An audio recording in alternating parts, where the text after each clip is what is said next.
अगर हर एक फ्रेम का सेट एंगल हम फिक्स रखे हैं, हर एक फ्रेम का सेट एंगल अगर एक ही है तो वो क्लियर सेट क्रिएट करेगा। अगर सेट एंगल बनाने टाइम हम कहीं मिस्टेक किए हैं तो वो क्या अनक्लियर सेट बनाएगा। ठीक है, क्लियर सेट और अनक्लियर सेट ये दोनों चीज़ को आज बताएंगे। तो पहले ये वीडियो में जो डायग्राम दिया हूँ, डायग्राम के ऊपर थोड़ा बताता हूँ। दोनों डायग्राम एक ही है, सिर्फ ये कंडीशन है जो पहला वाला फिगर है ये क्लियर सेट के लिए है और जो सेकंड फिगर है वो अनक्लियर सेट के लिए। क्लियर अनक्लियर ये दो चीज़ तो आपको क्लियर हो जाता होगा कि क्लियर है साफ, अनक्लियर जो साफ नहीं है। ठीक है, क्लियर यानी कि जहाँ पे पीक इंसर्शन के लिए जो शेड बना है वो अच्छा है और जो अनक्लियर है वो शेड जो बना है वो कहीं धागा बीच में मतलब फंसा हुआ है, यानी कि वहाँ पे शेड बराबर मतलब फिलिंग के लिए बना नहीं है, अनक्लियर है। ठीक, तो थोड़ा सा फिगर के ऊपर चलते हैं। दोनों फिगर इक्वल है, जैसे कि यहाँ पे बीम है, ये बैकरेस्ट है, बीम है बैकरेस्ट है, ये शेड बना, धागा जो वार्प सेपरेशन हुआ, ये टॉप लाइन, ये बॉटम लाइन, ये डी बॉक्स लगा है, दोनों में सेम है, रीड है, इधर भी रीड, ये बीटिंग पॉइंट जहाँ पे कपड़ा बीटिंग होता है, रीड बीटिंग करता है पिक को, यहाँ पे भी बीटिंग पॉइंट है। और ये क्लॉथ, कपड़ा बनने के बाद क्लॉथ आगे फिर टेकअप रोलर की ओर आगे बढ़ता है। ठीक, ये दोनों फिगर में सिमिलरिटी सब कुछ है, सिर्फ एक ही सिमिलरिटी नहीं है, जो यहाँ पे शेड क्लियर है, यहाँ पे शेड अनक्लियर है। थोड़ा सा आपको डायग्राम के ऊपर लेके समझाऊंगा, उसके बाद शेड क्लियर कैसे कराएंगे और पहचानेंगे कैसे कि ये शेड क्लियर है कि नहीं है। ठीक है, थोड़ा सा देखिए, हमारा आपको थोड़ा सा एक से बेसिक आइडिया क्लियर करा रहा हूँ। 30 डिग्री शेड एंगल या तो 28 डिग्री शेड एंगल या तो 32 डिग्री शेड एंगल यानी कि उसका एक एंगल यानी कि कोण, उसका क्या है measurement 30 degree, 28 degree, 32 degree shed होता है। ये वार्प शीट उसको दो भाग में कर दिया गया हो तो एक शेड बना। इसका जो बीच वाला एंगल है वो कितना है, 30 डिग्री का है, 28 का है या 32 का है, जो भी आप बनाए हैं तो उसको कहते हैं शेड एंगल। तो ये शेड एंगल जो है, अगर सभी फ्रेम का शेड एंगल इक्वल है, अगर 30 शेड एंगल 1 नंबर 2 नंबर, यहाँ पे मैं एग्जांपल रहा हूँ 1 नंबर फ्रेम का 2 नंबर 3 नंबर, यहाँ पे 3 फ्रेम, यहाँ पे भी 3 फ्रेम, हर एक फ्रेम का अगर शेड एंगल इक्वल है, फिक्स है, तो उसका जो शेड बनेगा, शेड ओपन होगा, शेड ओपनिंग के टाइम वो क्लियर शेड देगा। जो अगर शेड एंगल जो हम चेंज कर देंगे तो उसका जो शेड एंगल होगी वो क्लियर नहीं होगी। ठीक है, तो 30 डिग्री शेड एंगल अगर बनाएंगे 1 नंबर फ्रेम को, 2 नंबर को, 3 नंबर को, 4 को, 5 को, 6 को, तो 1 नंबर में जो यहाँ पे ओपनिंग हो रहा है, दिख रहा है क्या फिगर में, यहाँ पे थोड़ा देख रही है, यहाँ पे जो 30 डिग्री शेड एंगल ओपनिंग हुआ, शेड ओपन हुआ, ठीक है, ये टॉप लाइन, ये बॉटम लाइन। ठीक है, तो ये पहला वाला फ्रेम का शेड एंगल है 30 डिग्री, तो दूसरा का भी 30 डिग्री शेड एंगल बना है, पर दूसरा नंबर जो फ्रेम है वो लूम के फ्रंट से पीछे की ओर है, तो वो क्या, जहाँ पे कपड़ा बीटिंग होता है 2 नंबर फ्रेम उसी पॉइंट से थोड़ा ज़्यादा दूरी में है, किसके हिसाब से, 1 नंबर फ्रेम के हिसाब से। 1 नंबर फ्रेम फ्रंट में है, उसके पीछे है 2 नंबर फ्रेम। जैसे भी हमारा बीटिंग पॉइंट से जो फ्रेम का पोजीशन दूरी बढ़ता है तो उसका जो एंगल होता है, एंगल का ये जो फेस है, ये होता है अपना फेस है, एंगल इस साइड को फेस किया, जितना दूरी बढ़ेगा, मान लो यहाँ पे एक फ्रेम है, इसका जो मूवमेंट होगा, और मान लो एक फ्रेम यहाँ पे है, पहले इधर लूम का फ्रंट साइड वो साइड है, इधर पीछे वाला साइड, और 1 नंबर फ्रेम का जो पोजीशन है यहाँ पर है, 2 नंबर फ्रेम का पोजीशन मान लो यहाँ पे है, तो 1 नंबर पोजीशन में ये जो फेस है ये 30 डिग्री शेड एंगल, यानी कि जितना भी फ्रेम का शेड एंगल बने वो उसका जो ओपनिंग है वो इस लाइन एक ही मतलब वो लाइन पे रहेगा। शेड एंगल जो ओपनिंग होगा सारे का जो टॉप लाइन हो या बॉटम लाइन एक इक्वल एक ही लाइन पे रहेगा, यानी कि उसका जो एंगल है एक है। तो जितना ये बीटिंग पॉइंट, इस बीटिंग पॉइंट से पहला वाला फ्रेम का पोजीशन यहाँ पे था, तो उसका जो मूवमेंट है ये टॉप लाइन है, ये बॉटम लाइन है। मान लो यहाँ पे टॉप लाइन में हिल्डवायर ऊपर जाके यहाँ पे रुका है, और वही हिल्डवायर जब नीचे आता है वो यहाँ तक आता है, तो इसका जो दूरी है, पहला वाला फ्रेम का जो दूरी है या तो मूवमेंट का जो दूरी, फ्रेम जो पहला वाला फ्रेम होता है, बीटिंग पॉइंट यहाँ, पहला वाला फ्रेम ये फर्स्ट फ्रेम का जो ट्रैवलिंग डिस्टेंस या तो stroke of the first frame जितना रहता है, सेम 30 डिग्री साइड एंगल बनाने के लिए ये जो डिस्टेंस बढ़ने के चक्कर में दूसरी नंबर फ्रेम को थोड़ा सा ज़्यादा मूवमेंट देना पड़ता है, या तो ज़्यादा मूवमेंट करेगा तभी जाके ये 30 डिग्री का साइड एंगल बनाएगा, क्योंकि इसका जो एंगल होता है साइड एंगल, इसका जो इंक्लाइनेशन स्लोप है, ये लाइन का जो ये एंगल है, इंक्लाइनेशन है, ये सेम है। इसीलिए ये बीटिंग पॉइंट से जो नज़दीक पहला वाला फ्रंट वाला जो फ्रेम है, जो सबसे एक नंबर फ्रेम है, वो क्या है, उसका जो डिस्टेंस है या तो स्ट्रोक है वो जितना है, वो दूसरी नंबर फ्रेम का जो स्ट्रोक रहेगा वो थोड़ा ज़्यादा होगा, क्योंकि ये उसको भी 30 डिग्री साइड एंगल बनाना है। पर क्या है, साइड एंगल भले एक ही रहता है, लेकिन ये दूरी बढ़ने के चक्कर में उसका जो फेस होता है वो ज़्यादा खुला हुआ रहेगा, तभी जाके ये 30 डिग्री साइड एंगल कहलाएगा। तो इसलिए जितना भी दूरी हमारा बढ़ता रहता है लूम के पीछे का, और जितना 1 नंबर 2 नंबर 3 नंबर इस क्रम में आगे जाएंगे फ्रेम के नंबर वाइज, तो जो लास्ट में फ्रेम है उसका जो मूविंग डिस्टेंस है, travelling distance up and down में, तो उसका ज़्यादा रहेगा। तो उस हिसाब से हमारे वो क्या है, जो सेट एंगल 30 डिग्री है उसको क्लियर देगा, वो सेट को क्लियर देगा। तो मान लो मैं एक 30 डिग्री से यहाँ पे लाइन खींच दिया, 30 डिग्री एंगल बना दिया और दोनों को आगे बढ़ा दिया, और यहाँ पे मैं स्केल में मेजरमेंट कर लिया, पहला फ्रेम का पोजीशन कहाँ पे है, दूसरे फ्रेम का पोजीशन कहाँ पे है, तीसरे का कहाँ, चौथा का कहाँ, और ये लाइन खींच दिया, और ये जो डिस्टेंस आया इतना मूवमेंट करेगा तब जाके ये 30 डिग्री सेंड एंगल बनाएगा क्लॉथ फेल के सामने। फिर दूसरा नंबर फ्रेम उसके पोजीशन के साथ उस टाइम ये जो एंगल वाला लाइन को जहां कट कर रहा है, इसका जो मूविंग डिस्टेंस है उतना मूव करेगा तभी ये 30 डिग्री सेंड एंगल बनाएगा। अगर इतना डिस्टेंस मूव नहीं कर रहा है तो ये कहीं ना कहीं उसका जो फेस होता है कम खुलता है, कम खुलने की वजह से ये जो 30 डिग्री सेंड एंगल की जगह वो कम एंगल बताएगा, या तो हो सकता है उसे ज़्यादा बताएगा। अगर ज़्यादा खुलेगा तो ज़्यादा बताएगा, कम खुलेगा तो उसे कम बताएगा। अगर इस लाइन के जो इंक्लाइनेशन लाइन है, ये सेड के 2 लाइन, इस लाइन को ये सेड फ्रेम वाला जो पोजीशन वाला लाइन है वो जहां जहां कट कर रहा है, इसका डिस्टेंस जितना है इतना डिस्टेंस मूव करेगा जब फ्रेम, तभी ये 30 डिग्री सेट एंगल बनाएगा। अगर 30 डिग्री हम ड्रॉ किया है तो अगर सेकंड फ्रेम का पोजीशन के सामने ये जो लाइन को जहां कट कर रहा है इसका दूरी जितना है उतना दूरी अगर फ्रेम अप डाउन में कवर कर रहा है तो दूसरे नंबर फ्रेम का सेट एंगल भी 30 डिग्री होगा। उस हिसाब से तीसरा चौथा जो भी है जहां उस फ्रेम का पोजीशन है और उस फ्रेम का पोजीशन के साथ साथ वो एंगल वाला जो लाइन को जहां कट कर रहा है उसका जो दूरी, उतना दूरी अगर फ्रेम मूवमेंट कर रहा है तो क्या है, वो जो एंगल है पहले हम लाइन खींचे उस हिसाब से वो उतना ही एंगल बनाएगा। अगर इसमें कम ज्यादा हो रहा है तो ये एंगल क्या है, कम ज्यादा होगा, यानी कि एंगल हमारा कम ज्यादा होगा तो क्लियर सेट मिलेगा नहीं। थोड़ा ये बेसिक चीज है, बाकी यहाँ फिगर में आपको बता रहा हूं। तो क्या है देखो, यहाँ पे बैकरेस्ट बी में है, बैकरेस्ट के ऊपर से डी बक्स है, डी बक्स से आगे ये सेट ओपनिंग हुआ है। यहाँ पे देखो ये क्लॉथ, यहाँ पे हो गया बीटिंग पॉइंट, ये हो गया रीड, ठीक है।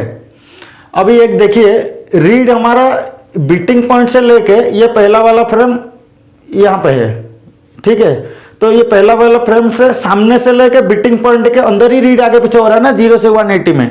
तो 0 से 180 में जो एरिया में हमारा रीड आगे पीछे हो रहा है, front and to and fro हो रहा है, तो उस एरिया को जो मतलब उस एरिया में जो सेड की मतलब जो हिस्सा होता है उसको कहेंगे हमें क्या कहेंगे, हम लोग क्या कहते हैं उसको फ्रंट सेड। जैसे कि बीटिंग पॉइंट से लेके रीड जिस एरिया में मूवमेंट करता है 0 से 180, 180 to 360, उस एरिया में जो सेड का एरिया होता है, सेड का जो हिस्सा होता है वो होता है क्या, फ्रंट सेड। सेड मान लो यहाँ बीटिंग पॉइंट है, सेड खुला तो यहाँ पे ये 1 नंबर हिल्डर जब ऊपर था, फिर जब ये नीचे आया तो यहाँ पे रहा। 2 नंबर हिल्डर जब ऊपर गया तो वहां पे, नीचे आया तो यहाँ पे। तीसरी नंबर हिल्डर ऊपर गया तो वहां पे, और वही फ्रेम तीसरे नंबर फ्रेम जब नीचे आया तो यहाँ पे रहा। तो ये टॉप लाइन हो गया, ये बॉटम लाइन हो गया। ये धागा यहाँ से था, ये ऊपर ऐसे अपवर्ड मूवमेंट हुआ, फिर नीचे भी आया, ये अपवर्ड हुआ, फिर डाउनवर्ड हुआ, फिर अपवर्ड, फिर डाउनवर्ड, ऐसे होते होते यहाँ पे एक शेड बना। ये हो गया हमारा शेड। पर इस शेड का फ्रंट शेड किसको कहेंगे, बैक शेड किसको कहेंगे? फ्रंट शेड वही है जो हमारे बीटिंग पॉइंट से लेके जिस एरिया में हमारा पिक इंसर्शन होता है, रीड मूवमेंट करता है, रीड का आगे वाला पोजीशन को, रीड का आगे वाला पोजीशन से बीटिंग पॉइंट के बीच में जो शेड का हिस्सा होता है वो होता है क्या है? Front shade. फ्रंट शेड यानी कि ये वाला जो हिस्सा होता है इसको कहेंगे फ्रंट शेड, क्योंकि इसी के अंदर रीड आगे पीछे हो रहा है और साथ में उसी पॉइंट में ही पिक इंसर्शन हो रहा है। ये होता है शेड की फ्रंट शेड। और इस एरिया से ये जो एरिया हो जाता है, ये जो खुला हुआ है, ये हो गया अपना बैक शेड। जो हमारे फ्रेम से डी बस के बीच में जो गैप होता है तो वो होता है हमारा बैक शेड। और रीड के आगे वाले से, रीड से सामने से बीटिंग पॉइंट तक का जिस एरिया में रीड स्विंग करता है, पिक इंसर्शन होता है, तो उस एरिया को, शेड का उस हिस्सा को कहेंगे फ्रंट शेड। ठीक है, फ्रंट शेड और बैक शेड आपको पता लग गया। तो यहाँ पे क्या हमारा क्लियर शेड की बात था। ये जो फिगर है क्लियर शेड का, देखिए हमारा जो पिक इंसर्शन होता है तो हम शेड एंगल सही है गलत है किस साइड से देखते हैं? लूम से पीछे से थोड़ी ना देखते, बीटिंग पॉइंट से देखते हैं। जिस पॉइंट से हमारे को रीड के सामने वाले साइड से देख रहे हैं, तो इधर से साइड से खड़े रहेंगे, ये पीछे फ्रंट साइड है, वो बैक साइड है। तो इस साइड से देखिए, अगर पहला वाला फ्रेम यहाँ पे मूवमेंट हुआ, मतलब पहला वाला फ्रेम जब मूवमेंट करते करते लास्ट टॉप पोजीशन में गया, तो यहाँ पे दूसरे नंबर फ्रेम सबसे टॉप पोजीशन पे यहाँ तक गया, तीसरे नंबर फ्रेम सबसे टॉप पोजीशन जब आया तो वो यहाँ तक पहुंचा। तो ये top position of frame number 1, top position of frame number 2, top position of frame number 3। Similarly this position is down position of frame number 1, down position of frame number 2, down position of frame number 3। सो जो तीन point है यहाँ पे, ये 1 number 2 number 3 number का top point है, और यहाँ पे जो नीचे दिया गया है 1 2 3 होता है, वो 1 नंबर 2 नंबर 3 का बॉटम फ्रेम का बॉटम पॉइंट है। मतलब यहाँ तक सेट फ्रेम मूवमेंट किया है, इससे नीचे नहीं जा सकता है, क्योंकि सेट एंगल हम उस हिसाब से बनाए। तो अब बात क्या है, हम यहाँ से देखेंगे और यहाँ पे रीड इस एरिया में मूवमेंट कर रहा है, तो ये होता है हमारा फ्रंट साइड। और फ्रंट साइड में क्या है, हम इधर से खड़े हैं ना, तो पहला वाला फ्रेम का जो मूवमेंट हुआ, तो इसके वजह से हमारा ये जो सेट एंगल बना, ये टॉप लाइन ये बॉटम लाइन, ये मुंह इतना खुला है। ठीक, तो दूसरे फ्रेम का जो मूवमेंट हुआ वो यहाँ तक गया, फिर यहाँ तक, ऊपर यहाँ तक, नीचे यहाँ तक। तो उसका यहाँ से ये दूसरे नंबर फ्रेम का टॉप पॉइंट को और दूसरे नंबर फ्रेम का बॉटम पॉइंट में लाइन जोड़ दिए, तो उसका भी जो लाइन है, ये जो लाइन बना था पहला वाला फ्रेम का एंगल बना था, उसके अंदर नहीं आ रहा है, वो उसके ऊपर ही जा रहा है। ठीक है, अंदर आ रहा होता तो वो क्या सेट एंगल कम खुलता, या तो मूवमेंट कम होने की वजह से वो क्या इसके अंदर आता। अगर ये इस लाइन से बाहर हो जाता दूसरे नंबर का मूवमेंट, अगर ये ज्यादा होता तो इसका जो लाइन खींचते ना बीटिंग पॉइंट से दूसरे नंबर का टॉप लाइन, दूसरे नंबर फ्रेम का बॉटम लाइन को, अगर बॉटम पॉइंट को लाइन खींचते ना, तो ये जो खुला हुआ है पहला वाला फ्रेम का जो सेट एंगल, उससे बाहर हो जाता सेट एंगल अगर ज्यादा होता तो। ठीक है,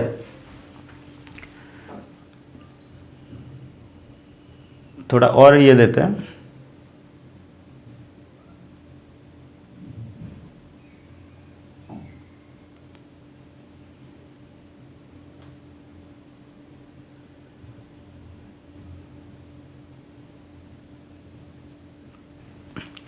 तो अभी और क्या बात है देखिए, तो हम क्या कह रहे थे, इस पॉइंट से टॉप पॉइंट ये हो गया पहला वाला फ्रेम का, ये पहला वाला फ्रेम का बॉटम पॉइंट है।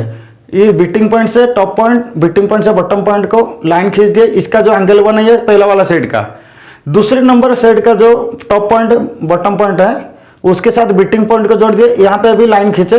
अगर ये लाइन पहला वाला जो लाइन खींचे थे उसके बीच में नहीं आ रहा है, तो ये क्या है इसके ऊपर जा रहा है, एक ही लाइन पे जा रहा है, तो उसको कहेंगे क्लियर सेट। क्योंकि उसका जो लाइन मतलब ये क्या है, एक तरह लाइन है, यहाँ पे मैं लाइन बता रहा हूँ, पर लूम पे जब होगा तो ये धागा ही होगा ना, क्योंकि धागा अपन जब हिल फ्रेम ऊपर नीचे हो रहा है तो धागा ही ऊपर नीचे हो रहा है। तो इस पॉइंट से ये जो धागा है, ये पहला वाला जो फ्रेम का जो धागा है उसके बीच में नहीं आया, तो इसका ये क्या है बराबर क्लियर यहाँ पे मिल गया पिक इंसर्शन के लिए। इसको कहेंगे क्या है, सेट, क्लियर सेट। इस हिसाब से दूसरे नंबर फ्रेम का गया। तीसरे फ्रेम का क्या है, तीसरे फ्रेम का टॉप पॉइंट और बॉटम पॉइंट और बीटिंग पॉइंट के साथ ये जोड़ देंगे, तो ये क्या, इसका जो वार्प लाइन है टॉप लाइन और बॉटम लाइन, ये 1 नंबर और 2 नंबर के बीच में नहीं आया और 1 नंबर 2 नंबर के साथ ही आया उसी के ऊपर, तो ये इसके बीच में आ जाता तो ये क्या धागा वहां पर फंसने का चांस है, या तो क्लियर शेड नहीं होता। अभी एक ही लाइन पे है, यानी कि इसका जो फेस है एक ही लाइन पे है और इसके बीच में नहीं आ रहा, इसीलिए इसको कहेंगे क्लियर शेड। ठीक है, ये होता है क्लियर शेड का कॉन्सेप्ट। और हम शेड एंगल अगर इक्वल रखे हैं तो ऑब्वियसली ये क्लियर शेड आएगा, क्योंकि अगर 1 नंबर फ्रेम का ये जो वार्प लाइन है उसके बीच में 2 नंबर फ्रेम का जो वार्प लाइन आ जाता तो बीच में ये क्या शेड एंगल जो होता है ये खुला हुआ जो पोजीशन है वो कम हो जाता, तो पीक जाने में वहां पे प्रॉब्लम होता, तो वहां पे क्या पीक फंसने का चांसेस रहता है। इसलिए ये जो 1 नंबर से ओपनिंग जो हुआ है 1 नंबर फ्रेम का ओपनिंग के वजह से जो यहाँ पे लाइन बनाया हुआ है उसके बीच में नहीं आना चाहिए। अगर बीच में आया तो क्लियर शेड नहीं, और उसके बीच में नहीं आया और 1 नंबर लाइन के बराबर में आया तो वो होता है हमारा क्लियर शेड। तो क्लियर शेड अर्थ ये मीनिंग यही है कि जितना भी फ्रेम लगा दो उसका एक ही लाइन पे वो शेड एंगल एक ही लाइन पे जाना चाहिए, धागा जो है एक ही लाइन पे ही जाना चाहिए, बीच में नहीं आना चाहिए ना ऊपर वो बाहर नहीं जाना चाहिए। बाहर जाएगा तो ज्यादा खुला हुआ रहेगा तो धागा कटेगा, और कम खुलेगा तो बीच में फंसेगा। इससे बढ़िया जो शेड एंगल ऐसे बनाए कि 1 नंबर फ्रेम का जो मूवमेंट की वजह से जो वार्प लाइन क्रिएट हो रहा है उसी वार्प लाइन के सीधा सीधा ऊपर ही सारा फ्रेम का जो इंक्लिनेशन लाइन है, जो लाइन स्लोप होता है, जो लाइन होता है वार्प का, वो आना चाहिए, तभी जाके इसको कहेंगे क्लियर शेड। और अनक्लियर शेड क्या है? अनक्लियर शेड के लिए ये वाला डायग्राम देखो, ये सारा एक ही लाइन के ऊपर आया, तो यहाँ पे क्या क्लियर शेड, क्या हमारे को क्लियर मिला, तो ये जो शेड क्लियर मिला इस वजह से इसको कहेंगे क्लियर शेड। और अनक्लियर शेड वाला अभी बता रहा हूँ। अनक्लियर शेड इस साइड से दिखेगा तो सेम फिगर है, यहाँ उधर भी बीम है, बीम बैकरेस्ट डिबॉक्स से आया धागा, इधर वही जैसे वहां बता रहा था बीटिंग पॉइंट, और इस एरिया में रीड आगे पीछे हो रहा तो ये हो जाता है फ्रंट साइड, इस लाइन से फ्रंट साइड इधर, उधर हो गया बैक साइड। इस यहाँ इस फिगर में ये जो लाइन खींचा था इस साइड से ये बीटिंग पॉइंट तक का फ्रंट साइड, ये हो जाता है पीछे वाला जो होता है डी बॉक्स के ओर, वो बैक साइड, शेड का बैक साइड। और इस फिगर में रीड इस एरिया में स्विंग कर रहा है 0 से 180, तो बीटिंग से लेके अपना रीड जिस एरिया में स्विंग कर रहा है उसको कहेंगे फ्रंट साइड, और रीड के बाद डी बॉक्स के साइड में जो ओपन साइड ओपन हुआ है उसको कहेंगे साइड का बैक साइड। फ्रंट इधर सामने वाला साइड, बैक होता है पीछे वाला साइड। ठीक है, तो यहाँ पे क्या देखो, यहाँ पे देखो साइड एंगल बनाए हैं, पर यहाँ पे देखो ये वाला जो है, ये पहला वाला फ्रेम टॉप में जाया तो वहां पे रुका, बॉटम में आया तो यहाँ पे रुका, यानी कि टॉप और बॉटम में इतना दूरी तय किया। दूसरी नंबर फ्रेम टॉप में यहां तक आया, बॉटम में यहां तक। तीसरी नंबर फ्रेम टॉप में यहां तक आया, बॉटम में यहां तक आया। तो अब क्या है, बीटिंग पॉइंट से लेके मैं इसका जजमेंट बीटिंग पॉइंट से कर रहा हूं, फ्रंट साइड से, रीड के आगे से कर रहे हैं, पीछे से नहीं। तो रीड के आगे से इसलिए करें कि इसी एरिया में ही पीक को इंसर्शन करना होता है, तो रीड के आगे से अगर क्लियर शेड क्लियर मिल गया तो हमारे को फीलिंग से कोई प्रॉब्लम नहीं होगा, और पीछे से भले वो शेड क्लियर रहे ना रहे कोई ज्यादा प्रॉब्लम नहीं। हमारे को रीड के सामने से जहां पीक इंसर्शन होता है वहां पे शेड क्लियर होना चाहिए। देखो यहाँ पे क्या हो रहा है, यहाँ बीटिंग पॉइंट है, फ्रेम ये जो 2 पॉइंट दिया हूं, ये पॉइंट जो ये ऊपर 3 गोला लगाया हूं, नीचे जो 3 गोला लगाया हूं, ये 1 नंबर 2 नंबर 3 नंबर का टॉप पॉइंट है, 1 नंबर 2 नंबर 3 नंबर का बॉटम पॉइंट है। बीटिंग पॉइंट रहेगा, ये बीटिंग पॉइंट से एक लाइन उधर टॉप लाइन को टॉप पॉइंट को खींच लिया 1 नंबर का, और 1 नंबर का बॉटम पॉइंट को भी एक बॉटम पॉइंट के साथ बीटिंग पॉइंट से एक लाइन खींच दिया। तो इसका जो एंगल बना देखो, ये वाला ये बना कि नहीं, फिगर में आप देख रहा होगा बन गया। तो अभी क्या इसका जो एंगल है, ये देखो ये खुला, ये पहला वाला जो फ्रेम का मूवमेंट के वजह से जो सेट एंगल क्रिएट हुआ वो हो गया ये जो एंगल खुला। पर दूसरे नंबर का फ्रेम का मूवमेंट क्या है, अगर ये सेट क्लियर होता तो इसको इस लाइन के हिसाब से जाना चाहिए था। देखो ये जो लाइन मैं खींचा हूं, मैं बोला था पहला वाला फ्रेम के मूवमेंट में जो हमारा एंगल क्रिएट हो रहा है उसी एंगल के साथ अगर चलेगा तो सेट क्लियर मिलेगा, नहीं तो मिलेगा नहीं। तो यहाँ पे 1 नंबर फ्रेम का मूवमेंट हुआ इतना, 2 नंबर फ्रेम का मूवमेंट देखो वहां इतना हुआ, तो इसको बीटिंग पॉइंट से साथ जोड़ेंगे तो वो क्या है, इस लाइन के, ये 1 नंबर लाइन है, 1 नंबर लाइन का ये एंगल उसके बीच में आ रहा है, ना कि इसके ऊपर आ रहा है कि इसके साथ आ रहा है, इसके बीच का आ रहा है। तो ये वाला बिटिंग टॉप पॉइंट और बॉटम पॉइंट 2 नंबर का फ्रेम, टॉप पॉइंट के साथ बिटिंग पॉइंट, बॉटम पॉइंट के साथ बिटिंग पॉइंट, ये जोड़ दिया तो इसका क्या एंगल आया। ये पहला वाला फ्रेम का जो धागा खुला है, वार टॉप लाइन है, बॉटम लाइन है, उसके बीच में आ जा रहा है, यानी कि इसका जो मूवमेंट है कम है।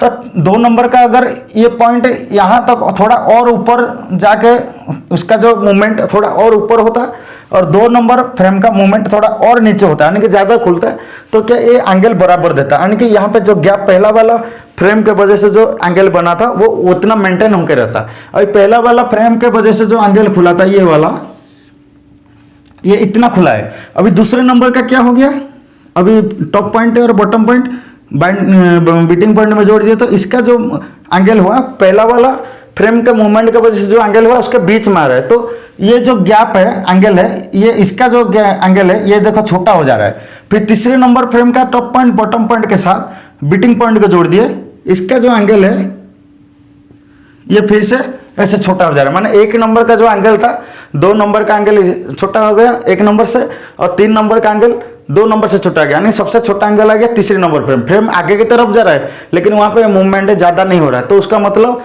वो 1 नंबर फ्रेम का जो वार्प है उसके बीच में आ जा रहा है, यानी कि ये ओपनिंग कम हो जा रहा है। ओपनिंग कम होने की वजह से वहां सेट फंसने का चांस होता है, और ये होता है क्लियर अनक्लियर सेट। अगर ये तीनों फ्रेम का अगर ऐसे मूवमेंट रखो, ऐसे सेट एंगल बनाओ, अगर एक ही लाइन पे रहता तो उसको कहते हैं क्लियर सेट। यानी कि यहाँ पे ये जो पहला फ्रेम के वजह से जो एंगल बना वो उसी एंगल हर एक फ्रेम में रहता, तो यहाँ पे पीक बराबर जा सकता।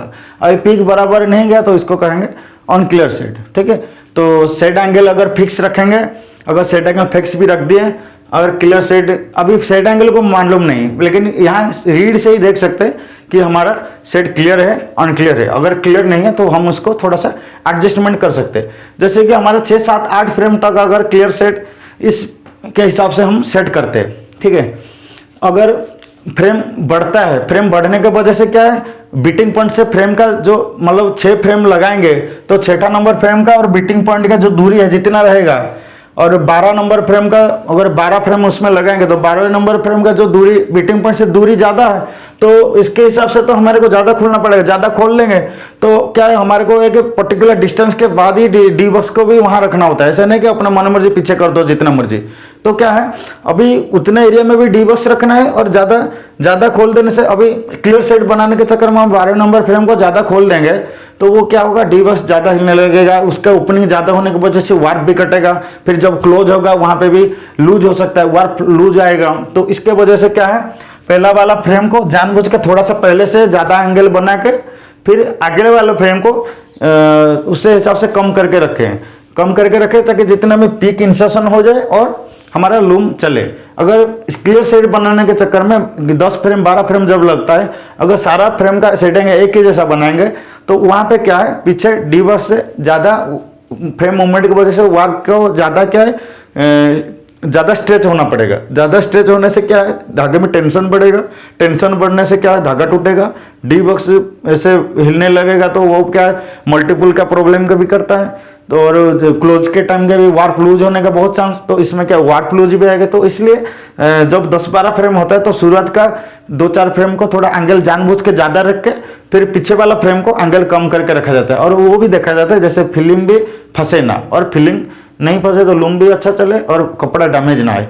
तो क्लियर सेट और अनक्लियर सेट मोटा मोटी जहाँ 6-8 फ्रेम होता है वहाँ पे क्लियर सेट का कॉन्सेप्ट को लेके सेट एंगल बनाते हैं, और जहाँ पे हमारा क्या है, ज़्यादा फ्रेम है, ज़्यादा मूवमेंट की वजह से धागा कटने का भी चांस रहता है, या पीछे हमारा जब क्लोज होगा फ्रेम तो उस टाइम क्या वार्प लूज जाने के चांसेस रहता है। तो हमारे को थोड़ा सा पहला वाला जो है 2-4 फ्रेम को एंगल बढ़ा के रखते हैं, फिर लास्ट वाला को थोड़ा सा कम कर रखते हैं जितना भी हमें फीलिंग उसमें जा सके। तो यही था एक clear set on clear set का ये कॉन्सेप्ट, और इसका जो इम्पोर्टेंस है हम ज़्यादातर क्लियर सेट के ऊपर ही मतलब सेट एंगल बनाते हैं।